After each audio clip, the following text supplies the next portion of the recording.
আসসালামু আলাইকুম। সবাই কেমন আছেন? আজকের এই ভিডিওতে আমরা ইউএস এর যেই ৭৫ টি দেশকে ভিসা নিষেধাজ্ঞা বা স্থগিতাদেশ দিয়েছে সেই সম্পর্কে কথা বলবো এবং যার মধ্যে বাংলাদেশও রয়েছে। তাই আমরা স্বাভাবিকভাবেই খুব চিন্তিত এবং কিছু ভুল তথ্যের ভিত্তিতেও আমরা বেশি চিন্তা করতেছি বা বেশি হতাশাগ্রস্ত হচ্ছি। আজকের ভিডিওতে আমরা পরিষ্কারভাবে দেখাবো যে আ আসলেই কি ভিসা একেবারে বন্ধ হয়ে গেছে নাকি এখনো কিছু ভিসা দিচ্ছে। কতদিন পর্যন্ত এই স্থগিতাদেশ থাকতে পারে? তো সম্পূর্ণ ভিডিওটি দেখার জন্য আপনাদেরকে অনুরোধ করব এবং আমরা অফিসিয়াল যেই ওয়েবসাইটগুলো রয়েছে ইউএস গভর্নমেন্টের, সেখান থেকে আপনাদেরকে দেখিয়ে দেওয়ার চেষ্টা করব। অলরেডি বাংলাদেশের অনেকগুলো নিউজ পোর্টাল, ইউটিউব, সোশ্যাল মিডিয়াতে আমরা দেখতে পাচ্ছি যে এমন নিউজ হচ্ছে যে স্থায়ীভাবে বা চিরতরে বন্ধ হয়ে যাচ্ছে ইমিগ্রেশন ভিসা বা এই ধরনের অনেক রিউমার থেকে শুরু করে অনেক গুজব আমরা দেখতে পাই। সো আজকের এই ভিডিওতে আমি সম্পূর্ণ বিষয়টি আপনাদের সামনে পরিষ্কারভাবে তুলে ধরার চেষ্টা করব। আমরা travelstate.gov যেই ওয়েবসাইটটি রয়েছে সেখানে আমরা এই নিউজটি পাই জানুয়ারির ১৪ তারিখে যে immigrant visa processing update for nationalist athletics of public benefit, অর্থাৎ সরকারি সুবিধা নেওয়ার কারণে যে দেশগুলোকে তারা স্থগিত আদেশ দিয়েছে তার মধ্যে এই ৭৫টি দেশ রয়েছে: আফগানিস্তান, আলবেনিয়া, আলজেরিয়া এবং আমাদের বাংলাদেশও এই লিস্টের মধ্যে রয়ে গেছে। তো এখন what happens to my immigrant visa interview appointment? আমাদের অনেকেরই ইন্টারভিউ অ্যাপয়েন্টমেন্ট রয়েছে। হয়তো জানুয়ারি ২১ তারিখ থেকে যেহেতু এটা শুরু, এর মধ্যে অনেকের ইন্টারভিউ ডেট তারা কি immigrant visa applicants who are nationals of affected country may submit visa application and attend interviews.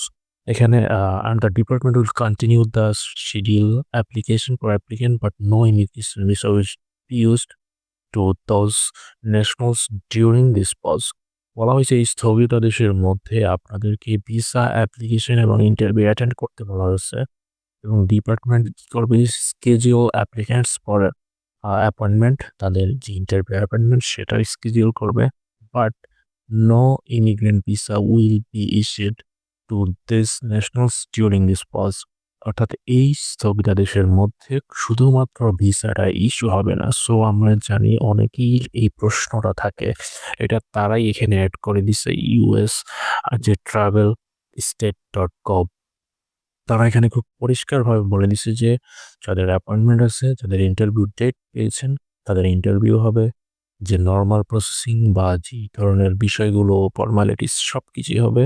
শুধু ভিসা ইস্যু হবে না। Are there any expectations dual national applying with a valid passport of a country that is not listed above are exempt from the first?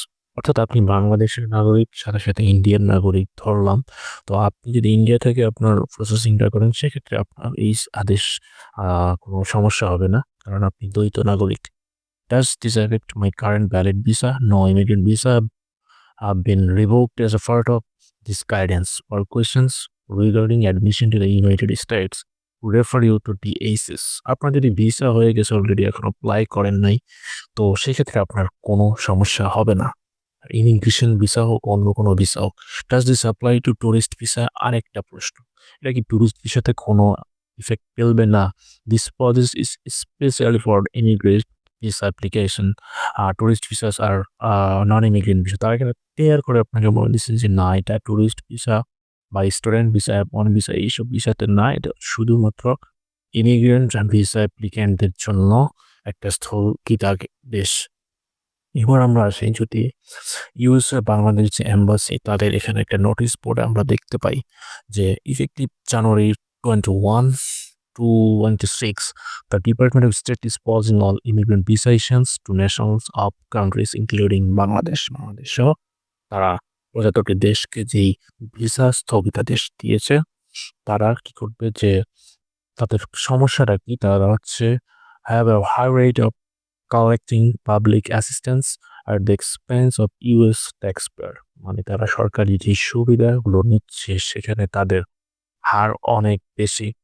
Immigrant visa application, যে আমরা এখানে দেখি immigrant visa applications for nationals of Impacted country may submit visa application at an interview, and Department of State will continue to schedule applicants for appointments. But no immigrant visa will be issued to nationals of this country during the pause.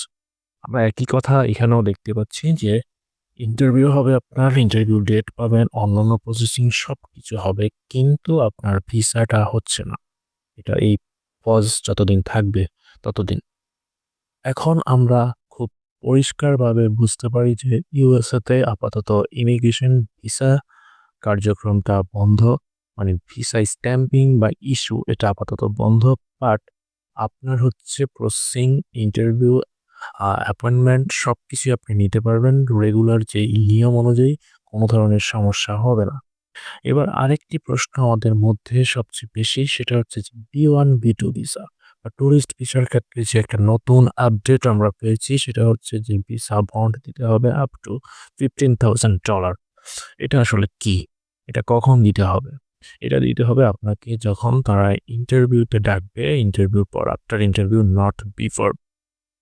আপনাকে ইন্টারভিউর পর তারা যদি মনে করে যে আপনার visa bond লাগবে, তাহলে সেক্ষেত্রেই শুধু তারা যে অ্যামাউন্ট বলবে এবং তাদের সিস্টেম অনুযায়ী আপনাকে এটা পে করতে হবে। কোনো এজেন্সি, কোনো দালাল কিংবা ইন্টারভিউর পূর্বে এই ধরনের টাকা পয়সা লেনদেন করার কোনো প্রয়োজন নাই, এবং সবার ক্ষেত্রে ভিসা বন্ড নাও লাগতে পারে।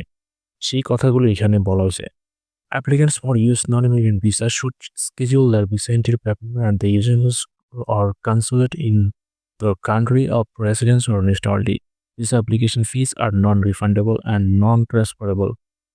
এবার আসি applicants for H-1B and their H-4 dependents, FM or J, non-immigrant visas are instructed to adjust the privacy setting all of their social media accounts to public to facilitate vetting necessary to establish their identity and admissibility to the United States under US law. এখানে বলা হয়েছে যে যারা H-1B এবং তাদের ডিপেন্ডেন্টদের নিয়ে যেতে চায়, তাদের সোশ্যাল মিডিয়া অ্যাকাউন্টগুলো পাবলিক করে রাখার জন্য, যাতে তাদের যে সিকিউরিটি কনসার্ন থেকে তারা আরও বেশি ভালোভাবে হচ্ছে এগুলোকে যাচাই বাছাই করতে পারে, সেই কথাগুলো এখানে বলা হয়েছে। সো আমরা আশা করি যে এখন আমাদেরকে কোনো ধরনের অতিরিক্ত চিন্তা করার কোনো প্রয়োজন নাই, কারণ এখানে ইউএসের যে ইমিগ্রেশন ভিসা প্রসেসিংটা সম্পূর্ণরূপে বন্ধ না, অস্থায়ীভাবে এটাকে স্থগিত করা হয়েছে এবং এটা সম্পূর্ণরূপে বন্ধ না, এবং আবেদন চলবে, ইন্টারভিউ চলবে, কিন্তু আপনাদের হচ্ছে আপাতত ভিসাটা দিচ্ছে না। আর এই স্থগিতাদেশ কতদিন পর্যন্ত, এটা একমাত্র ইউএসের যেই অ্যাডমিনিস্ট্রেশন তারা ছাড়া কেউ বলতে পারবে না, কোনো গুজবে কান দিবেন না। আরেকটা কথা, B1 B2 যে ভিসাগুলো আছে, সেক্ষেত্রে কাউকে কোনো টাকা পয়সা লেনদেন করবেন না। এটা সম্পূর্ণ বোকামি হবে আপনাদের জন্য। কারণ আপনার এই যে ভিসা বন্ডের যে আওতায় আপনি আছেন কিনা, সেটা একমাত্র অ্যাম্বাসাডর যে আপনার ইন্টারভিউ নেবে তিনিই বলে দিবেন। আপনার কন্ডিশন, আপনার প্রোফাইল, আপনার পেপারস সবকিছু দেখে তারাই হচ্ছে ডিসাইড করবে যে আপনার বন্ড লাগবে কিনা। সো আপনাদের যদি আরও কোনো প্রশ্ন থাকে কমেন্টস করে জানাবেন। ভিডিওটি ভালো লাগলে শেয়ার করবেন এবং আমাদেরকে চ্যানেলটিকে সাবস্ক্রাইব করে পাশে থাকবেন। ধন্যবাদ সবাইকে।